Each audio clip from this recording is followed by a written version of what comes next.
Hello, what is up, all of you beautiful subscribers? Welcome back to the Chapple Show. So what we are talking about today, we're going to be talking about the Elon Musk Hyperloop, which may have gotten approved. We're going to be talking about an Amazon and Sears partnership. Weird. We're going to be talking about the stock market winners and losers, business news in general. But the first thing I want to talk about today is actually the black market. So this is something that I normally don't touch on, stuff that doesn't necessarily have to do with normal business news, but we're going to touch on it because it was pretty massive and I couldn't not talk about this. So I'm going to give you guys some background information. There is this thing called the Silk Road. There was this thing called the Silk Road, which was a black marketplace that existed from like 2010 up until like late 2013, okay? And so on this site, you were able to browse it anonymously. And on that site, you couldn't be tracked, and what was sold was like 70% of it was illegal drugs. It was hacked accounts, illegal accounts, Uber accounts, some PayPal accounts, and you could just buy all this stuff illegally and essentially, do with it what you will, okay? And so the Silk Road got shut down. The Silk Road got shut down in 2013, had tens of thousands of users on it, even 100,000, maybe even more than that. What happened to all those users? They all went to a new platform called Alphabay. So yes, they shut down the Silk Road black marketplace, but a new one popped up. And so Alphabay, same thing. You could go on there, you could browse it anonymously, all that stuff, trading illegal drugs. Why is this important? Okay, so on this site, as of 3 weeks ago, they had 240,000 users, 40,000 vendors, 40,000 people that are selling essentially mostly illegal drugs for the most part. 70% of it is illegal drugs. Opioids. Part of the opioid epidemic is caused actually by the black marketplace. People always think that you're getting addicted to painkillers, opioids. Well, this is part of the problem. This gives people access, right? Okay, so we're going to move on here. So this, there were billions of dollars in illegal transactions, like maybe even tens of billions from all the black marketplaces online.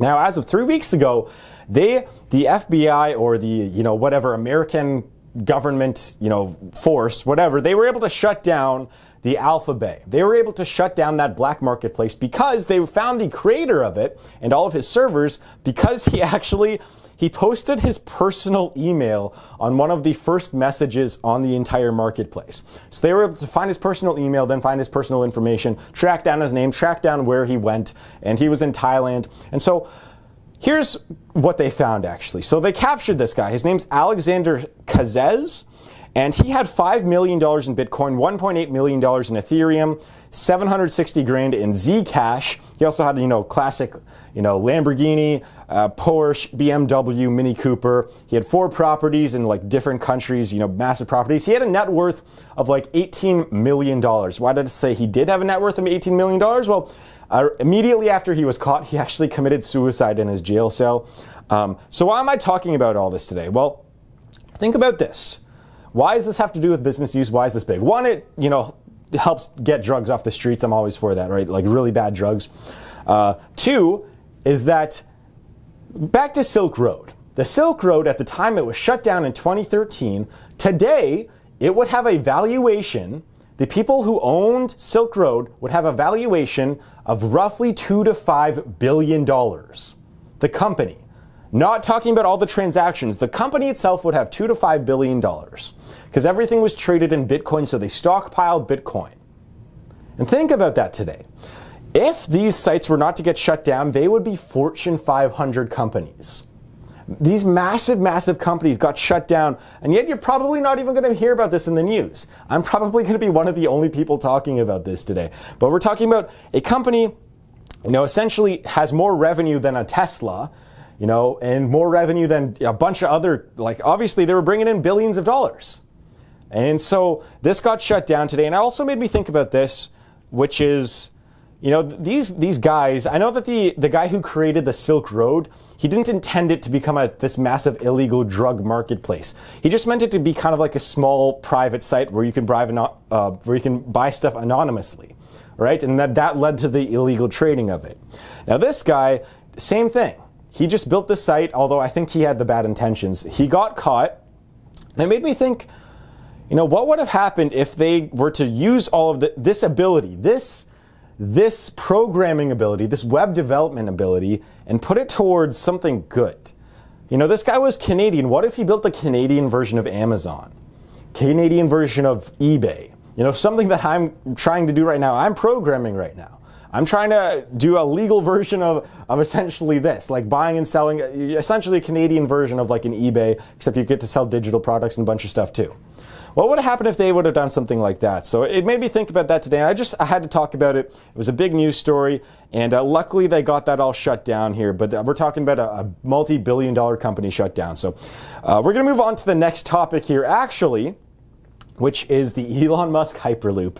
Oh, that Elon Musk, he rustled some jimmies today. So he sent out a tweet at 12:45 or 12:30, and he said, just received verbal government approval for the Boring Company to build an underground New York, Philadelphia, Baltimore, DC Hyperloop. The New York, DC Hyperloop would take it from New York to DC in 29 minutes. Think about that. The drive normally would be like 5 hours, 4 or 5 hours, right?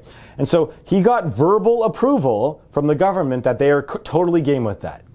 And so this got everyone so excited. This is all tweeted out all over Science, and oh my God, Elon Musk is going to build the Hyperloop. I'm really excited too. However, verbal approval is a lot different than formal approval, because he's going to have to go through a bunch of states, like a bunch of counties. We're talking hundreds of officials are going to have to vote. Actually, there was a tweet that came out from a guy named Yona. I might post it on here. He said essentially you're going to have to go through like hundreds of votes in order to get this to go through. So we're still years away from this happening, probably years. I'm going to guess years, just to get the vote through, and then years to build it, maybe a decade to build the thing. And still, the technology's not even proven yet. That's the other thing too. So I'm really excited for this because, Elon Musk, he already built a mini version of the Hyperloop in LA, I think in the SpaceX parking lot, something like that. And he built part of it. And it's kind of funny because I remember in like 2010, 2011, 2012, he was saying we need three-dimensional roadways. We need three-dimensional roadways, and I'm going to try and build them. But it was kind of like a joke. He said, if anyone wants to, open source this Hyperloop technology, I'm game for that. If you have your ideas, throw them at me.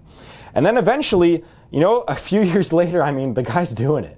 He's actually built some of this stuff, and it's just really cool to see. I know everyone thinks that Elon Musk is like this kind of god, and if you think that, actually go read the book. It's Elon Musk's. It's the Elon Musk book. Sorry, just give me 1 second here. What's Elon Musk's book called? I read it. It was a great book, but it makes you think that he's a little bit more like a lot more sciencey version of Steve Jobs. I guess he's a little bit nicer than all that too. But anyways, I'm all fan for this. I'm fan for Hyperloop. I hope it goes through and everything. But that was just big news today. He said he had verbal government approval, and it got everyone up in an uproar. I'm just saying it's still years away, so don't get too excited. But I am a little bit excited. So we're going to move on to the next piece of news, which is actually Amazon. Amazon is just making all the other giant companies just give in. It's happening. And so Amazon, Sears finally, because Sears is going bankrupt, they decided to partner with Amazon.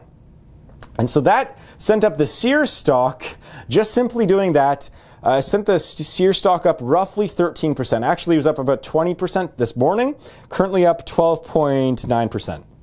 And it just closed, market just closed. So, great timing. It's up 10.48%. There we go, that's better.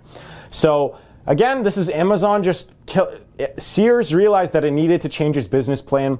A few days ago on Monday, it actually got a $200 million line of credit.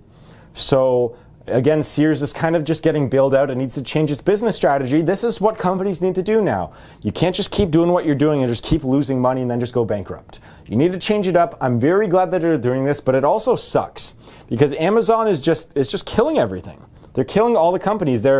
I wrote this down here. They're essentially turning those giant retail companies into Amazon FBA sellers.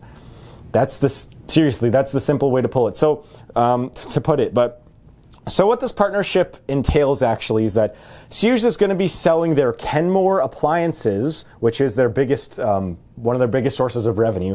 They're going to be selling that on Amazon, and all of these appliances, I guess that they're like dishwashers and dryers and stuff like that, they're all going to be Amazon Alexa activated so Alexa can talk to them, and it's going to be, instead of you having to get up to click that button and turn the knob for the washing machine, you can just talk to Alexa now. So that'll save you like 4 seconds. I don't really care too much about that, but here's kind of what happened after this actually, is that sent us into the stock market losers of the day, because that partnership absolutely killed a bunch of other stocks for some reason. So Lowe's, hopefully this will update here, Lowe's down 4.99%, so 5%. Best Buy is currently down 3.92%. As of this very second. Home Depot down 4%. So a lot of those big companies, they're just down a ton today, because I guess that everyone got scared that Amazon was going to kill their appliance business. So what do you guys think about that? Do you guys think that the market overreacted to Amazon and Sears partnership? I did. I mean, just because this partnership, in my mind, it's not going to do too much for... It may actually hurt Sears. Here's what I was thinking, actually, because Sears' main traffic right now is essentially just going and buying appliances. I mean, not their main traffic, but that's one of their key sources of revenue. People go in because they want to look at the fridges, see what will fit, go look at the whatever dishwasher and dryer, and that's part of their foot traffic. And they're just giving in right now. And I think this is kind of a good idea, but why isn't Sears just trying to go all in towards its own online version? I don't really know. I guess you have to kind of do both, right? You have to at least be on Amazon somewhat so you can pick up some of that revenue. But anyways, I think that's a really interesting story I'm going to keep an eye on. And wow, the Sears stock after this morning, I mean, this morning it was up 20%, and now it's closed at about 10.6%. So it's actually gone down 9.6% in the past 6 or 7 hours or so. So that's an interesting story. What do you guys think of that story? Leave a comment down below. What do you guys think of all these giant retailers? I mean, Nike. I was talking about Nike. Remember, just a couple of weeks ago, Nike partnered with Amazon because that's what they have to do. That's how they have to get sales now. They have to go through Amazon and at least pick up some of that revenue that third-party sellers are getting through Amazon. So at least Nike will have an official place on Amazon now, and same with Sears. So I think the last thing I want to talk about today is I'll update you guys on, I guess, just stock market winners and losers. We covered a lot of them today. It's going to be a quick day today because, all honesty, like, not a lot of business news happened today, and I don't want to kind of ramble about nothing, because I hate when news just like makes up news stories. Like, oh, this is the deadly threat of this one germ at that Chipotle, right? Like, who cares? So we are going to talk about stock market winners and losers. So our losers, we talked about them, all those giant retailers, Lowe's, Home Depot, Best Buy. They're all down essentially 4 or 5%. Another big loser today was actually Alliance Data Systems. And I could not get a good reason why, because they're down 9.47% today. They are, let's see, I can read what they are. So they're a publicly traded provider of loyalty and marketing services, like private credit cards, coalition, loyalty programs, direct marketing, stuff like that. And from what I could find today, I tried to dig into this a little bit more, but I couldn't get any great numbers here. But I think that their earnings per share went up and exceeded expectations, and their stock still went down. And so again, I think that this is just one of those things that was just weird. Maybe you guys can help me out on that. Maybe you guys found something different. I tried to find a few different articles. I couldn't really get much out of it. So Alliance Data Systems is the biggest loser today. Biggest winners, Sears and Scripps. Remember we talked about this yesterday? Scripps, they have the HGTV, Food Channel, Travel Channel. They own all that. They're getting bought out by Discovery, allegedly. They're up 4% today. Apparently there was some news that must have happened at 1 o'clock. Because their stock just shot straight up at 1 o'clock today, and I couldn't really find much on it. But Scripps is a big winner today, and I think we'll just cover some of the other stocks here that you guys like me to cover. So Twitter up 2%. By the way, I've been wrong on Twitter. I'm right to say this. Twitter's been, I guess it's been an average stock over the past, 3 weeks. But in the past month, it's gone up, that's 5%? Or so, and then in the past 3 months, it's gone from $14.60 a share to about $20.53 today. So Twitter's picked up. So good job, Twitter. Hopefully, you guys have found some new ad revenue sources. Let's see some other decent movers. Nvidia up 1.45%. Tesla up 1.43%. TD Bank, that was up 0.46%. That's a big Canadian stock.